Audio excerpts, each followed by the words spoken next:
Good morning. This is the Board of County Commissioners Board Work Session. It is Monday, August 7th, 2023.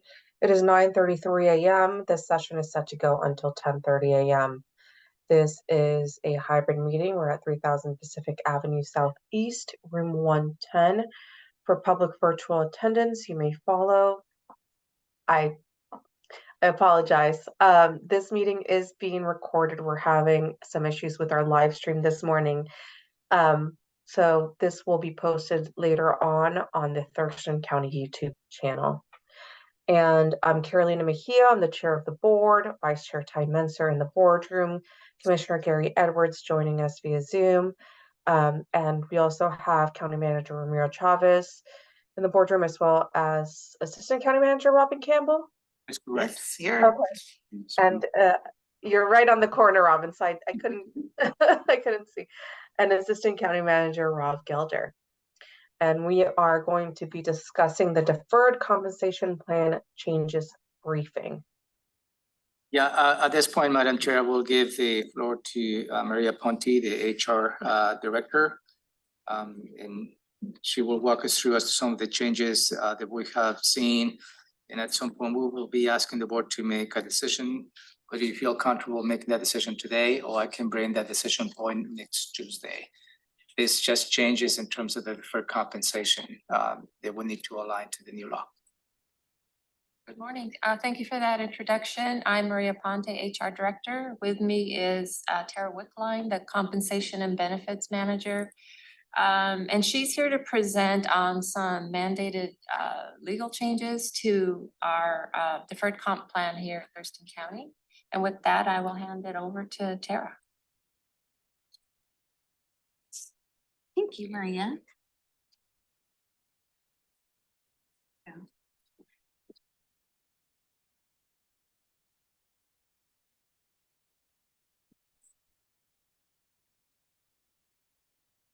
Go ahead and start talking. Okay.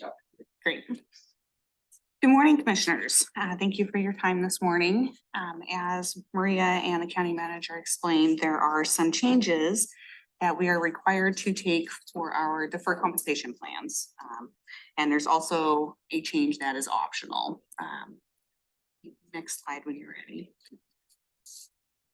The Secure 2.0 Act was passed at the end of last year. This is legislation that affects all retirement plans, not just our own deferred compensation plans. It affects all 401ks, all the other types of plans that are out there. There were more than 90 provisions in this act. It's one of the most comprehensive retirement legislation acts that they've passed in years. The changes in Secure 2.0 are all phased in. So there are some changes that already occurred. They phased them in with the last ones going into effect in 2027. State or federal? What's that? State or federal? Federal. Today, we're going to talk about one optional change and HR's recommendation for that. And there's also 3 mandatory changes that I wanted to make the board aware of. And one of those mandatory changes actually has a couple options to it, and that the board will want to weigh in and decide which way we want to go with that. Next slide, please. This is just an overview of our current participation in our deferred comp plans. You can see overall enrollment wise, we currently have a little over 1,100 employees. Out of those employees, 392 are enrolled with a deferred compensation plan. And as of last week, 355 of those employees are actively contributing to the plan at this time. The 50 catch-up enrollment, which I'll talk about here in a bit, we currently have a little over 200 employees that are eligible to participate in this catch-up enrollment. 32 of them are actually utilizing that option in the plan. And of those, 9 of them are currently earning over $145,000. The reason for that, I'll get into here in a bit. So first, I'd like to go over the optional change. The Secure 2.0 Act now allows us to eliminate what they call the first day of the month rule. What that is that's the rule that says that we cannot make any changes to your deferred compensation plan until the first of the month following the date that you actually submit the contribution form. Eliminating this rule will allow changes to occur right when the form's submitted. It will make administration of the plan easier. Right now, if you submit a form early in the month, we have to hold on to that in a pending file until we get to the actual effective date that we can make the change. On the next, I'm sorry, so an employee submits an application form that can take effect in the next paycheck. yes, Okay. yes, if we eliminate this. Yeah. So on the next slide, to further kind of explain what this means, there's a couple scenarios. So scenario one, the form is received in HR on July 2nd.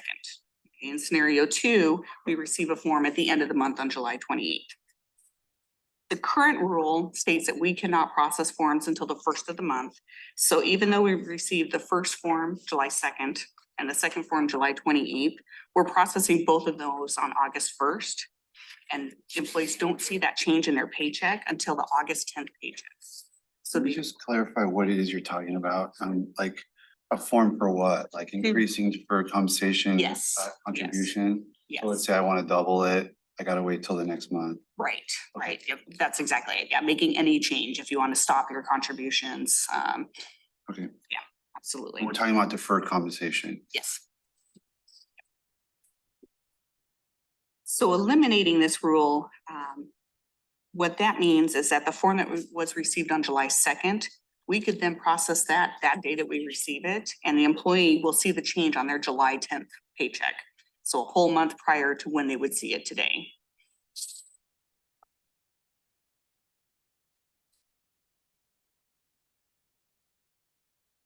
And going into some of our mandatory changes, a lot of these aren't anything that, we can do anything about. So right now, all retirement plans have a required minimum distribution. What that means in today's world is that employees at age 72 are required to take a minimum distribution out of their account every year. The amount that they're required to take out is calculated by dividing the account balance as of December 31st of the prior year, and then dividing that by a life expectancy factor that the IRS provides in their tables. And that's how they decide the minimum amount an employee has to withdraw every year. Failure to withdraw that minimum amount means that the employee will be charged a 50% excise tax on the amount that they did not withdraw. So employees, it's very important that they're aware of this in the future. It's not something that affects our current employees. The mandatory change is that they're actually increasing that age at which you have to start taking a minimum distribution. So today it's at 72. They're changing that to 73 to begin with, and then eventually it goes up to age 75. That's good for people then, right? I think so, yes. Allows people more choice to leave the amount, leave their account alone if they want to. This is one of those mandatory changes that doesn't affect any of the county staff. This is more of just an FYI because all our RMDs are processed by each plan. HR doesn't have any role in calculating or processing these distributions. Another mandatory change, and this is another one that I believe will be beneficial to employees, is they're changing and adding another higher catch-up limit for individuals between the age of 60 and 63. So effective January 1 of 2025, participants between those ages can contribute an additional $10,000 or 150% of the regular limit. I think they word it that way because the regular limit changes typically each year. So this just allows employees that are nearing retirement additional capacity to contribute more to their deferred comp plan.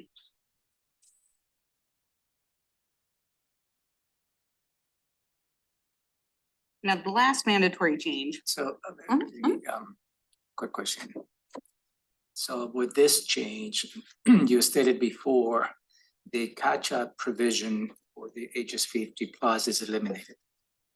It's not eliminated. Those 50 and plus can still contribute what they To a can different today. fund, yeah, but Right. it's eliminated from the deferred compensation. Right? From the regular deferred compensation that we have right now. It's the current contribution limit. Oh, the current, so the regular amount that employees can contribute today is up to 22,500. Under the 50 catch-up, those who are 50 and older can contribute an extra 7,500.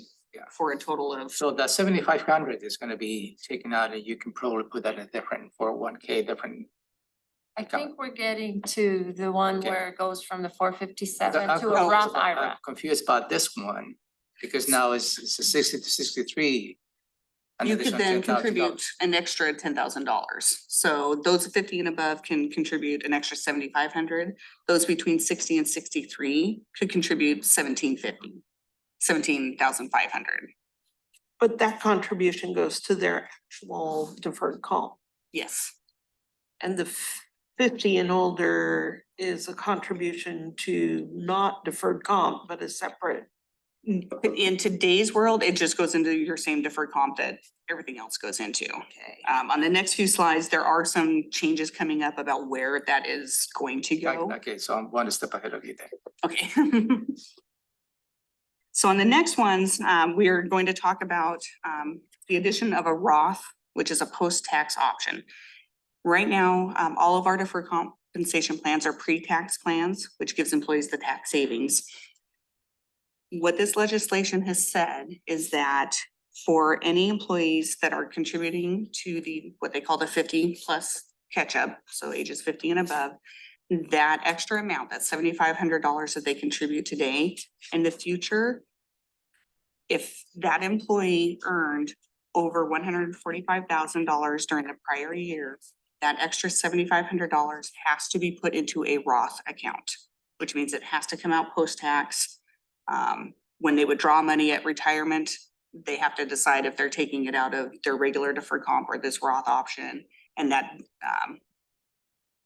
will make the difference on whether they pay taxes when they withdraw as well. Right now, there's 9 employees in the county that are utilizing the 50 up that earn enough to be affected by this.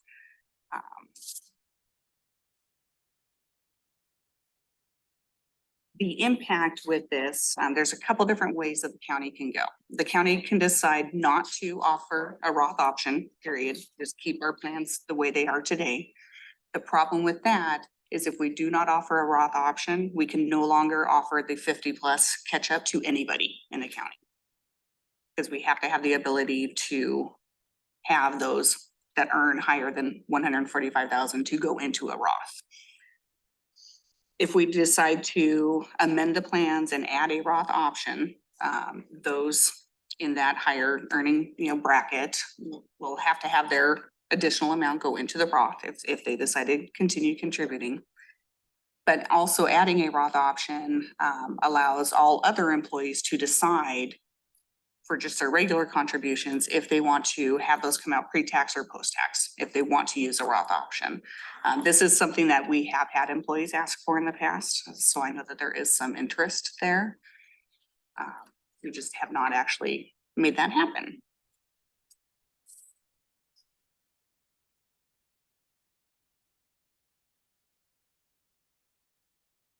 So what HR is asking the board today or next Tuesday as the board deems appropriate is, one, do we eliminate that first of the month? HR is suggesting that we go ahead and eliminate that. It just means that employees can make changes on the paycheck that they want it to happen on. And it actually eases an administrative burden on the benefits team. The other one is whether or not we decide to add a Roth component to each plan. This is also something that we are suggesting that we do. It just gives employees more options. Those, earning, those higher earners over 50, they don't have an option of where it can go, but they have the option of whether they want to continue contributing at that higher amount as well. Are there any questions? I ran through that really fast. You. Commissioner Edwards, question, sir? I don't know as I have any questions, but I'm prepared to make that decision today if my seatmates are. And I'm prepared to go ahead with Tara's recommendation. I think she's the expert and we would probably be better off following her advice. So that's where I'm at. Thank you. Thank you, sir. Questions, Commissioner Menzer? I'm just wondering, is there any argument in favor of the first of the month rule? None that I can think of. Okay, well, I guess I'm good on that. And the other thing, it just seems like, I mean, when you say adding Roth components, is this a big lift for you guys, or I mean, is this? The initial setup will be, this does actually, I'm glad you asked that because this does also require a change in some of the implementation and design in TC Connect as well. So it does change how we've designed the deferred compensation. It actually pulls it out of the benefits module and puts it into payroll, which also has some benefits, and everything is pros and cons. So the initial setup will be a bit of work. And next steps, once I do have the board's decision on how to move forward, we then have to notify our carriers which direction we want to go, and they will provide us with the plan amendments. So at some point, I'll be back before the board to officially amend the plans.